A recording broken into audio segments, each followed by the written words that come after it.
Oui, on va passer directement de la bouffe à la nausée matinale parce que j'ai une grande nouvelle à vous annoncer. Madame Toussego est enceinte. Oui, ce sont des choses qui arrivent dans les meilleures familles. Monsieur et Madame Toussego se disputent souvent, c'est vrai, mais apparemment ils se réconcilient souvent sur l'oreiller aussi. Évidemment, nous allons suivre ça de près jusqu'à l'accouchement, le temps de finir la layette, hein. Mais pour le moment, on en est encore au stade de l'échographie Toussego.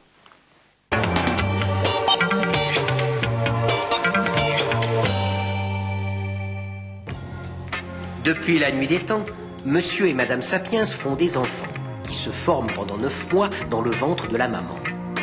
Avant, le fœtus grandissait à sa guise, et à l'accouchement, c'était la surprise. Aujourd'hui, dès sa conception, le bébé est suivi, notamment grâce à l'invention de l'échographie.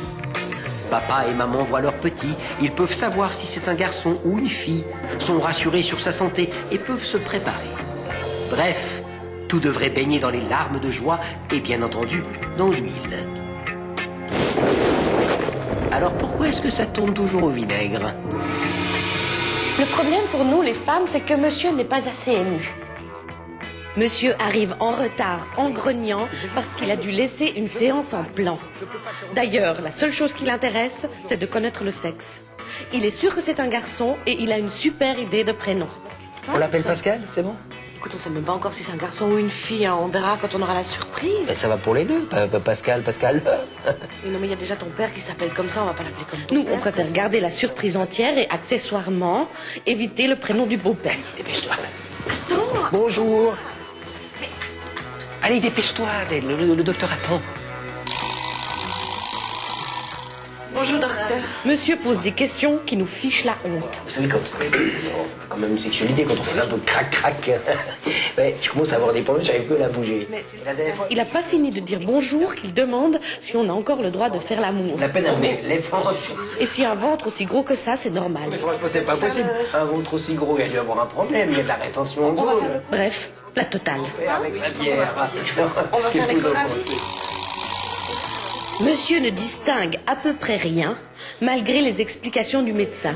Et ça, c'est le zizi, là. Il est sûr de voir un zizi, alors qu'il s'agit de la vessie. Ah, on aurait dit que c'était un truc... Quand on lui fait remarquer que ce petit cœur qui bat pourrait un peu plus le bouleverser, il dit qu'on n'a qu'à demander un DVD en 3D. Mais je suis ému. Pour le DVD, on peut le faire tout de suite ou bien? Non, c'est pas possible ici. Ah, je croyais que c'était compris dans le service clientèle. Non. Le problème pour nous, les hommes, c'est que madame est beaucoup trop émue. Bon, mais puis si tu veux pas Pascal, qu'est-ce qu'on fait? Efflamme. Madame a dû boire 1 litre d'eau et n'arrête pas de se tortiller et de nous agresser. Problème, je sais pas, je sens que c'est bizarre. Tu crois? Qu'on veut connaître le sexe ou qu'on propose des prénoms, à chaque fois, elle dit non. J'ai besoin de faire pipi. Éléazar. Non? Non, mais pas Elias. Frument. Mais ça t'inquiète pas, tu pourrais t'inquiéter quand même. Enfin, je veux dire, on verra. Elle a peur qu'il y ait un problème et trouve qu'on pourrait s'inquiéter un minimum. Quand même. Frodule. Frodule. Mais vous trouvez pas que j'ai pris un peu beaucoup de poids? Madame regarde son médecin comme un dieu avec D majuscule et nous regarde nous comme un gros nul ridicule. Oh, après un peu de poids, moi je trouve que c'est un peu... Dès qu'on pose une question, elle nous interrompt. Si l'accouchement dure longtemps, est-ce que c'est possible d'amener un pique-nique ou un truc pour... Mais elle ne se gêne pas pour demander si elle n'a pas trop grossi, si c'est grave d'avoir des vergetures ici, et patati. Qu'est-ce que je dois... À part mettre des crèmes, enfin je mets... Je m'hydrate dans ma... En plus, elle croit tout ce que le médecin dit. On peut fêter ça quand même dans 2-3 bouteilles pour le... Madame s'extasie à chaque seconde de l'échographie. Elle pleure, elle trouve que c'est extraordinaire, que le bébé a le nez de sa mère. J'espère pas pour lui. Madame nous fait remarquer qu'on confond le bras avec le genou. Mais c'est pas de notre faute si on n'y voit rien du tout. Regarde comme il a les mains. On voit rien sur cet écran. On voit rien sur ce truc. C'est pas délicieux la vie à deux?